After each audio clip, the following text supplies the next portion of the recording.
Alléluia. Nous étudierons aujourd'hui le livre de la Genèse. Le mot Genèse veut dire commencement. Alléluia. Et la Genèse, le livre de la Genèse a été écrit par Moïse. Lorsque nous lisons ce livre, nous nous rendons compte d'une chose, c'est que le Dieu qui est dans les cieux est celui qui donne la révélation. C'est celui qui éclaire dans sa parole. Alléluia. Moïse n'était pas présent lorsque Adam et Ève étaient dans le jardin. Mais Moïse a pu écrire telles que les choses se sont passées dans le jardin d'Éden. Alléluia. C'est-à-dire que Moïse a reçu certaines informations. Alléluia. De la part de Dieu. Alléluia. La Genèse est le livre des commencements. Le commencement du monde.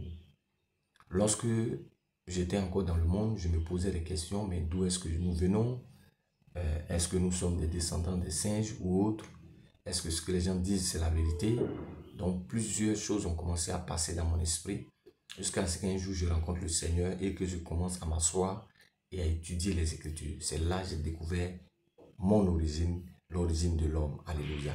Donc, comme je le disais, la Genèse est le livre des commencements, le commencement de toutes choses. C'est pourquoi lorsque tu veux comprendre quelque chose, va toujours dans le livre de la Genèse parce que la Genèse a déjà tout expliqué. Alléluia. Le commencement du monde. Genèse chapitre 1, le verset 1 au verset 25. La Bible nous parle dans Genèse 1, comment est-ce que Dieu a commencé à façonner toutes choses. Le commencement de la race humaine. Genèse 1, verset 26 à 27. Créons l'homme à notre image et à notre ressemblance. Alléluia. Le commencement du péché dans le monde. L'homme et la femme dans le jardin vont être séduits par le serpent, alléluia, qui a été habité par le diable. Et qu'est-ce qui va se passer? Alléluia. La race humaine va être, alléluia, malmenée à tous les niveaux. La maladie, sinon l'homme n'avait pas été créé pour mourir. Nous avons été créés pour vivre éternellement avec Dieu. Mais à cause du péché, alléluia, l'homme va retourner à la poussière et nous allons mourir. Alléluia. La promesse de la rédemption. Genèse chapitre 3, verset 8 à 24. Comme Dieu est un Dieu qui est sage, il a déjà prévu comment faire de telle sorte qu'il puisse nous racheter la race humaine parce qu'il aime les hommes. Alléluia. Le commencement de la vie familiale. Genèse chapitre 4, verset 1 à 15. C'est là que tout démarre. Donc si tu veux comprendre qu'est-ce qui se passe dans les familles, comment est-ce que la famille a débuté, tu liras Genèse chapitre 4, verset 1 à 15. De la civilisation de l'homme. Genèse 4, verset 16 et 9, verset jusqu'à Genèse 9, verset 29. On nous parle de la civilisation de l'homme. On nous parle aussi des nations du monde. Genèse chapitre 10, alléluia. Lorsque Noé condamne le monde et qu'il rentre dans l'âge avec lui et sa famille, ses 3 enfants et les 3 femmes de ses enfants, ils étaient au nombre de 8. Après le déluge, ils vont sortir et c'est eux qui vont peupler toute la terre. Sem, Cam et Japheth. Alléluia. Lorsqu'on lit Genèse chapitre 10 et Genèse chapitre de Genèse chapitre 10, alléluia, jusqu'à 11, nous découvrons ces choses. Alléluia. Et Sem qui est la race blanche, Cam qui est la race noire et Japheth qui est la race jaune. Alléluia. Les 3 grandes races qui ont peuplé le monde. C'est de là que tout est parti. Alléluia. Et à partir de Genèse chapitre 12, nous parlons de la race des Hébreux. Genèse chapitre 12 jusqu'à Genèse chapitre 50, nous parlons de la race des Hébreux. Alléluia. Comment est-ce que Dieu va partir de la race des Hébreux pour pouvoir se révéler à toute l'humanité? Alléluia. Donc c'est à partir d'Abraham. Dieu trouve un homme qui est bien. Dieu trouve un homme en qui il peut placer sa confiance, avec qui il peut être ami. Et Dieu commence à marcher avec un homme sur la terre du nom d'Abraham. Et c'est à partir d'Abraham que toutes choses vont partir. Abraham, Isaac, Jacob, ainsi de suite, les 12 tribus. Et Dieu est en train de partir avec l'histoire de l'humanité. Alléluia. La Genèse est le récit de l'échec de l'homme. Oui, quand nous lisons le livre de la Genèse, nous voyons que l'homme a échoué. Malgré tout ce que Dieu a fait, l'homme a échoué dans le livre de la Genèse. Alléluia. L'homme a toujours échoué. Le premier verset parle de Dieu et le dernier d'un cercueil. Le premier verset, au commencement, Dieu. Et le dernier verset, nous voyons lorsque le patriarche Jacob doit partir, qu'est-ce qu'il fait? Il va bénir ses enfants. Genèse chapitre 49, il va bénir ses 12 enfants et il va proclamer des choses sur leur vie. Alléluia.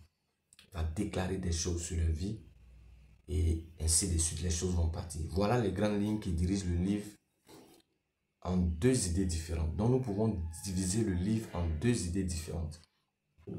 La première grande idée, c'est que l'avènement du péché sur la terre, comment le péché est entré sur la terre, Genèse chapitre 1 jusqu'à chapitre 11, on voit comment est-ce que le péché est entré, comment est-ce que les choses ont commencé à évoluer, alléluia, dans l'espèce humaine. Maintenant, de Genèse chapitre 12 jusqu'à Genèse chapitre 50, Dieu prépare un rédempteur, Dieu prépare un sauveur, alléluia. Donc, ce que nous pouvons dire au niveau de l'avènement du péché, alléluia, il y a eu quoi? D'abord, Genèse chapitre 1, Genèse chapitre 2, il y a eu la création. Le Genèse 3 à 4, il y a eu la chute.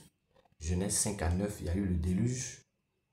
Et Genèse chapitre 10 à 11, il y a eu la tour de Babel et la confusion des langues. C'est à partir de là que les différentes langues que nous parlons sur la terre, alléluia, se sont manifestées, alléluia, au sein des hommes. Et dans la deuxième partie, qui est la préparation du Rédempteur, nous avons Genèse chapitre 12 jusqu'à 23. Abraham, un homme de foi. La Bible parle d'Abraham, cet homme de foi. Mais avant qu'Abraham ne soit un homme de foi, Abraham aussi a eu des faiblesses. Il a eu aussi des fois où il a douté, alléluia. Lorsque le Seigneur lui a dit que Sarah allait avoir un enfant, il a douté et qu'est-ce qu'il a fait? Il est passé par l'autre porte et il est allé se mettre à Agar. Donc, avant qu'il soit un homme de foi, Abraham aussi a eu des faiblesses, alléluia. C'est pourquoi nous disons que le livre de la Genèse, alléluia, est un livre de l'échec de l'homme parce que l'homme ne peut pas par lui-même faire toutes choses si Dieu ne lui vient pas en aide. Genèse 24 à 26, nous avons Isaac, le fils bien-aimé. Dans quelles conditions Isaac vient au monde et le parcours du fils de Abraham, alléluia. Et juste après lui, nous avons Jacob, l'aimé de Dieu, alléluia, et aussi châtié par Dieu. Dans Genèse chapitre 26 à 36, nous voyons l'histoire de Jacob. Comment est-ce que sa vie a débuté? Comment est-ce que il a pu avoir la bénédiction au devant de son frère Ésaü? Comment est-ce qu'il va fuir sa famille pour aller chez son oncle Laban? Et de là-bas, il va avoir des femmes, il va avoir ses femmes, alléluia. Et au fur et à mesure, alléluia, il va commencer à se multiplier sur la terre des hommes, alléluia. Donc voilà un peu. Et pour finir, Genèse 37 à 50, nous avons Joseph qui a souffert et qui est resté fidèle à Dieu. Alléluia. Joseph qui a souffert, mais qui est resté fidèle à Dieu. Alléluia. Joseph qui a souffert, mais qui est resté fidèle à Dieu. Nous voyons le parcours de Joseph. Joseph est vendu par ses frères à cause des songes qu'il faisait. Ils ont failli même le tuer, mais il y a quelqu'un qui s'est interposé du nom de Ruben, l'aîné, et ils n'ont pas pu le tuer. Alléluia. Et nous voyons la suite de l'histoire. Vendu par ses frères, se retrouve en Égypte. Après, esclave chez Potiphar, ainsi de suite. Il est mis en prison par Potiphar. Après, il ressort. Le roi le fait ressortir pour interpréter un songe. Et Joseph est à la tête, alléluia, de l'Égypte. Et plus tard, ses frères, à cause de la famine, vont être envoyés par le père Jacob. Ils arrivent en Égypte. Lorsqu'ils sont présents en Égypte, ils ne vont pas se rendre compte que c'est les frères. Parce qu'il a pris de l'âge, de 17 ans jusqu'à 30 et quelques années. Alléluia. Je crois que voilà, pour le reconnaître, ça sera difficile. Mais comme il y a des gens dans la vie qui gardent toujours les traits de visage, même quand ils ont été petits, quel que soit ce qui se passe, voilà, ils ne changent pas. Voilà. Donc, c'est comme ça que lui va reconnaître ses frères. Et au fur et à mesure, ses frères vont aller chercher le Père qui va venir habiter, alléluia, avec eux dans un endroit qu'on appelle Gozen. Et c'est à Gozen que le peuple hébreu va s'installer, alléluia. Lorsqu'ils arrivaient, ils étaient au nombre de 70. Dans certaines versions, on dit 66 parce qu'on ne compte pas les femmes. Donc, ils étaient au nombre de 70. Et c'est ces 70-là qui vont rester en Égypte et qui vont se multiplier, se multiplier, se multiplier. Après la mort de Joseph, le pharaon qui va venir ne va pas le connaître. Et c'est là qu'il va commencer l'esclavage. Et tout ce que vous connaissez jusqu'à ce que nous arrivons à la Pâque, alléluia, la délivrance, le peuple d'Israël va sortir. Alléluia. Donc voilà un peu le résumé du livre de Genèse. Alléluia. Bien-aimé, que Dieu te bénisse. Si tu apprécies nos enseignements, abonne-toi à notre page. Alléluia. Pour suivre encore d'autres enseignements. Nous venons de donner le résumé du premier livre de la Bible, alléluia, alléluia, qui est le livre de Genèse. Et nous allons continuer, alléluia, en donnant d'autres résumés encore, alléluia. Que Dieu te bénisse et que sa paix demeure sur ta vie. N'oublie pas de t'abonner, alléluia. S'il le faut, même partage nos enseignements, alléluia. Pour tous ceux qui ont des préoccupations, qui ont besoin que nous prions pour eux, ou que nous puissions vraiment les soutenir, alléluia, dans certains domaines, pour nous appeler, alléluia, et nous le ferons avec joie. Nous sommes joignables au plus 225 07 48 27 76 57 05 56 21 20 25 et le 01 02 05 38 46. Alléluia. Que Dieu te bénisse et que sa paix demeure sur ta vie dans le nom de notre Seigneur Jésus-Christ. Amen.